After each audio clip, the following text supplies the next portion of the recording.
সান্ধ্য শুভেচ্ছার সাথে বসন্তের আরও একটি ব্লগে তোমাদের স্বাগতম। হাই, দেখো আজ বেরিয়ে পড়েছি হোলির উৎসবে, মানে দোল মেলায়, হোলি মেলায় যাওয়ার জন্য। গতবারে 2024-এর হোলি মেলা তোমাদের সাথে আমি শেয়ার করেছিলাম, তো আজকেও চলো মেলায় চলেছি। যদিও আজকে দোলের পরের দিন, মানে হোলি। আমি এখন চলেছি 2025-এর দোল মেলায়। আমাদের এখানে হোলির মাঠে যে দোল উৎসব হয় এবং তার জন্য একটা মেলা হয়ে থাকে, সেই ছোট্টবেলা থেকে দেখে আসছি আমরা। তো সেই মেলা তোমাদের সাথে শেয়ার করেছিলাম গত বছরও 2024-এ। তো এবারেও চলো মেলায় কী কী রয়েছে সেগুলো তোমাদের সাথে শেয়ার করি। আমি রেডি হয়ে গেছি আর কে যাচ্ছে। অ্যাকচুয়ালি আমি একাই যাব, বেরিয়েছি, বাট দেখা যাক রাস্তায় কাকে কাকে পাওয়া যায়। আর তোমরাও থেকো, দেখো কী কী রয়েছে মেলায়। চলবো আমি ব্যাগটা নিই, সব নিয়েছি কিনা।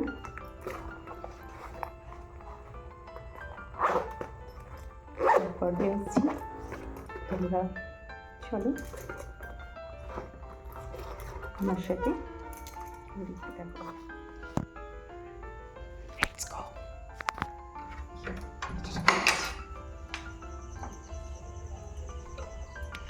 বাড়ি থেকে বাইরে চলে এসেছি, আর এই দেখো সামনে কারা রয়েছে, তাদের সঙ্গে একসাথে মিট করে যাচ্ছি। ওরা যাচ্ছে যখন, ওই দাঁড়া আমি বলে দিই। তো বাইরে বেরিয়ে এসেছি আমি আর চলেছি। তো এখানে দেখো কাদের সাথে মিট হলো। আমার নাম হচ্ছে গিয়ে তৃষিতা মান্না। আমরা আপনাদের সাথে যাচ্ছি, চলুন। চলো আমরা রেলপথ পার হয়ে গেছি তো। ঠিক আছে, বলো রেলপথ তো পার হয়ে গেছে। আর এদিকে কে আসছে? ট্রেন এদিকে আমাদের সাথে আসছে ট্রেন। ঠিক আছে, দেখা যাক।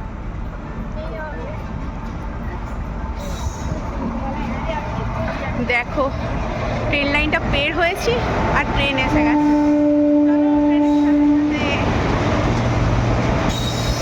আর ওই যে ওরা এগিয়ে গেল, আর ওই দেখো দেখা যাচ্ছে মেলা দূরে। দেখো এই দেখো মেলা কতটা কাছে। আমরা অ্যাকচুয়ালি ব্যাক সাইড দিয়ে ঢুকেছি। ফ্রন্ট সাইডে আমাদের বাড়ি নয়, ব্যাক সাইডে, মেলার ব্যাক সাইডটাতে আমাদের বাড়ি। তো চলো দেখাই। মণ্ডপের ব্যাক সাইড দিয়ে এন্ট্রি নিলে প্রথমেই পড়ে এই খোলা চিনি বাদামের দোকান, যেটা আমরা লাস্ট বাড়ি যাওয়ার সময় নিয়ে যাই। আর রাস্তার দুই দিকে থাকে বাইক স্ট্যান্ড আর সাইকেল স্ট্যান্ড। তো এই দিকটা ব্যাক সাইড হওয়ার জন্য এই গাড়ি রাখার স্ট্যান্ডটা করা হয়েছে। এরপর রয়েছে লাইন দিয়ে মিষ্টির দোকান। তো চলো রোডের দিকে আর গেলাম না, আমরা মেলার মেন পয়েন্টে এন্ট্রি নিচ্ছি। তো এন্ট্রিটা যেখান দিয়ে হবে, মণ্ডপের সামনে দুই সাইড জুড়ে রয়েছে প্রচুর বিভিন্ন ধরনের খাবার দোকান। মণ্ডপটা এত সুন্দর হয়েছে, মনে হচ্ছে দূর থেকে অরিজিনাল মন্দির। আর মণ্ডপের ঠিক ডান সাইডে রয়েছে সাংস্কৃতিক মঞ্চ, যেখানে প্রতিদিন 3টে থেকে প্রায় রাত 12টা 12:30 অবধি যে কোনো ধরনের সাংস্কৃতিক প্রোগ্রাম চলতে থাকে, যেটা আমাদের বাড়ি থেকে বসেই কিন্তু শোনা যায়। রয়েছে ফুচকার দোকান আর ঘুগনির দোকান, চাটের দোকান, সাথে রয়েছে ভেলপুরি, পাপড়ি চাট, আর এটা এক ধরনের দইয়ের দোকান, সাথে আইসক্রিম আর আচারের দোকান। চলো এবার একটু এগিয়ে যাই মণ্ডপের দিকে। মণ্ডপে ঢোকার আগে তোমাদের দেখিয়ে দেই সুন্দর করে কাছ থেকে মণ্ডপের সাজসজ্জাটা। এত ভালো লাগছিল আমার, আমি জানি না কতটা তুলে ধরতে পেরেছি, তোমরা কতটা দেখতে পাচ্ছ। দুর্দান্ত কার্যগুলো আমার লেগেছে, এত সুন্দর মনে হচ্ছিল আরও বেশি করে নিখুঁত করে দেখি। এখানে রয়েছে দোল উৎসবের অনুষ্ঠান সূচি, যেটা তোমরা কিন্তু ফটো তুলে নিয়ে রাখতে পারো কোন দিন কী প্রোগ্রাম হচ্ছে জানার জন্য। চলো এবার একটু এন্ট্রি নিই মণ্ডপে, যেখানে চলছে এখন আরতি, সন্ধে আরতি চলছে। তো সন্ধে আরতি দেখার জন্য আমি কিন্তু এই সময়টা চলে আসি।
মণ্ডপের ভেতরে তোমাদের সাথে বকবক করলাম না, মন দিয়ে আরতি দেখছিলাম আর একটু তোমাদেরকে ঘুরিয়ে দেখালাম মণ্ডপের ভেতরের সাজসজ্জার সাথে ঠাকুর প্রতিমার সাজসজ্জা সব কিছু। তারপর কয়েকটা আমরা পিক নিলাম এবং তারপর বাম সাইড দিয়ে বেরিয়ে এসে আমরা সং দেখতে চলে এলাম। এই সংটা আমাকে কিন্তু সব থেকে বেশি আকর্ষণীয় লাগে এই হোলি মেলার। আর প্রত্যেক হোলি মেলাতে বা দোলের মেলাতে এই সং কিন্তু হবেই, এত ভালো লাগে। এবং এই সঙের সামনে আমি এত ছোট্ট বন্ধুদের পাই যারা এই সংটাকে খুব এনজয় করে, আর আমি তাদের সাথে ফ্রেন্ডশিপ করে নিই। প্রতিবার নতুন নতুন ফ্রেন্ডদের সঙ্গে ফ্রেন্ডশিপ করি। এটা আমাকে ভীষণভাবে অ্যাট্রাক্টিভ বা অ্যাট্রাক্ট করে এই মেলার, তাই আমি সেই টানে চলে আসি। তবে সাউন্ডগুলো দিতে পারলাম না কারণ মেলাতে প্রচুর গান চলছে, তো তাই কিছু জায়গার সাউন্ড তোমাদের কাছে আমাকে অরিজিনালটা অফ করতে হলো আর ভয়েস ওভার দিতে হলো। এছাড়াও দেখলে মণ্ডপের ভেতরে খিচুড়ি প্রসাদের ব্যবস্থা রয়েছে, যেটা আরতি বা পুজো শেষ হলে সবাইকে দেয়া হবে। আর প্রত্যেকটা সঙের যে সং সাজ যেটা হয়েছে তার লেখাগুলো আমি তোমাদের কাছে তুলে ধরার চেষ্টা করলাম, তোমরা একটু পজ করে সেটা দেখে নেওয়ার চেষ্টা করো। এবার আমরা এগিয়ে চলেছি মেলার ভেতরে, যেখানে রয়েছে প্রচুর দোকানদানি। সবটা কিন্তু দেখানো সম্ভব নয়, অনেক লেন্দি ভিডিও হয়ে যাবে। এখানে এই লাইনটাতে রয়েছে হরেক মালের দোকান, মানে 10 টাকায় হরেক মাল, 15 টাকায় হরেক মাল, 5 টাকায় সব কানের।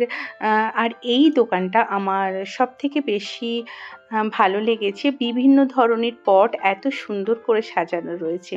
এছাড়াও রয়েছে বাসন কোসনের দোকান যেমন থাকে, আর 30 টাকায় হরেক মাল এবং মেয়েদের জুয়েলারির দোকান, যেটা আমরা খুবই ওই দোকানের কাছে আগেই গিয়ে পড়ি। আর এইটা তো বাচ্চাদের ভীষণ আকর্ষণ করে, আর বাচ্চাদের এটা সব থেকে ভালো লাগার জায়গা। তাই এখানে মিমি এসেছিল আমার সাথে, দেখেছো তোমরা। মিমি এখানে এসে বায়না করছিল এবং আনন্দ নিচ্ছিল। এরপর চলে যাচ্ছি এদিকটা হলো জামা কাপড়ের দোকান, বেশ রিজনেবল দামেই অনেক কিছু ছিল। যেহেতু আমরা বাড়ি একদম মানে কাছে আমাদের, তাই পরে এসে আবার কেনাকাটা করব। এখন আমাদের ছোট মিমি নিজে নিজেই খেলনার দাম করে নিচ্ছে, আমাদের প্রয়োজনই হচ্ছে না, এবং সাথে খেলনাটা কীরকম সেটা খুলে দেখানোর জন্য দোকানদারকে রিকোয়েস্ট করলো এবং তারপর মায়ের কাছ থেকে সেটা কিন্তু আদায় করেই ছাড়লো। আর দেখতে পাচ্ছ কতটা এনজয় করছে এবং আনন্দ পেয়েছে। তো এদিকে রয়েছে ব্যাগের দোকান, বেশ সুন্দর সুন্দর ব্যাগ ছিল। আর এবার চলে এলাম আমরা একটু খাওয়া দাওয়া পর্বে। ফুচকা খেলাম, ফুচকা খাওয়ার পর তারপর আরও কিছু খেয়েছিলাম, সবটা তুলে উঠতে পারিনি।